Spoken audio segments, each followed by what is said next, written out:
এই পদযাত্রা মুসলিমদের অধিকার আদায়ের জন্য।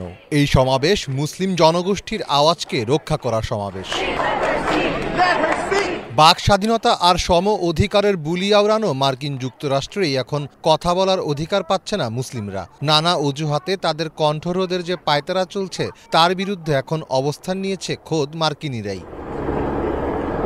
ঘটনার শিকার ভারতীয় বংশোদ্ভূত মার্কিন নাগরিক আসনা তাবাসসুম। পড়েছেন যুক্তরাষ্ট্রের ইউনিভার্সিটি অফ সাউদার্ন ক্যালিফোর্নিয়ার বায়োমেডিক্যাল প্রকৌশল বিভাগে। তুখোর মেধাবী আসনার সিজিপিএ ৩.৯৮। ভালো ফল ও ক্যাম্পাসের বিভিন্ন কার্যক্রমে সক্রিয়তার জন্য পেয়েছেন ভ্যালেডিক্টোরিয়ান স্বীকৃতি, যার ফলে সমাবর্তন অনুষ্ঠানে শিক্ষার্থীদের পক্ষ থেকে দিতে পারবেন বক্তৃতা।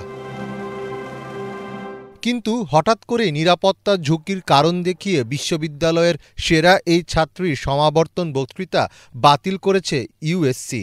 কারণ হিসাবে বলা হয়, আসনার ইনস্টাগ্রাম প্রোফাইলের বায়োতে ফিলিস্তিনপন্থী একটি ওয়েবসাইটের ঠিকানা দেওয়া রয়েছে, আর এতেই তীব্র সমালোচনার মুখে পড়েছে যুক্তরাষ্ট্রের ইউনিভার্সিটি অফ সাউদার্ন ক্যালিফোর্নিয়ার কর্তৃপক্ষ।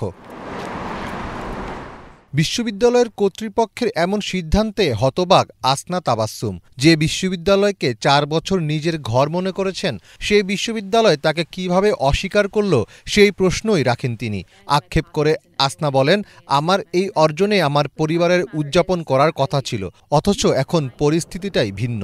মুসলিম বিরোধীরা আমার বিরুদ্ধে শুধুই ঘৃণা ছড়াচ্ছে। এই ঘটনার প্রতিবাদ করেছে বিশ্ববিদ্যালয়ের সাধারণ শিক্ষার্থীরা। আসনা তাবাসসুমের সমর্থনে নীরব পদযাত্রা ও সমাবেশ করেন তারা। আসনার প্রতি অবিচারের বিরুদ্ধে বিভিন্ন প্লেকার্ড ও পোস্টার নিয়ে বিশ্ববিদ্যালয় ক্যাম্পাসে অবস্থান নেওয়ার পাশাপাশি ফিলিস্তিনি জনগণের প্রতিও একাত্মতা প্রকাশ করেন তারা।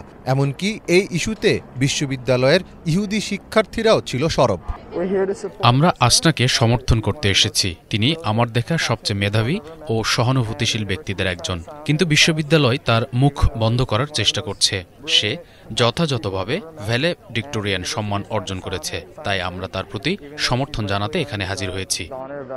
আসনা তাবাসসুম বায়োমেডিক্যাল প্রকৌশলে পড়লেও মাইনর করেছেন গণহত্যা প্রতিরোধ বিষয়ে। তাই ফিলিস্তিন সহ পৃথিবীর সব মানুষের ন্যায় বিচারের পক্ষে নিজের সুস্পষ্ট অবস্থান রয়েছে তার। তাই সমালোচনা ও প্রতিবাদের মুখে বিশ্ববিদ্যালয় কর্তৃপক্ষ তাদের সিদ্ধান্ত থেকে সরে আসবে কিনা সেটিই এখন দেখার বিষয়। মীর ফজলে রাব্বি, বাংলা ভিশন।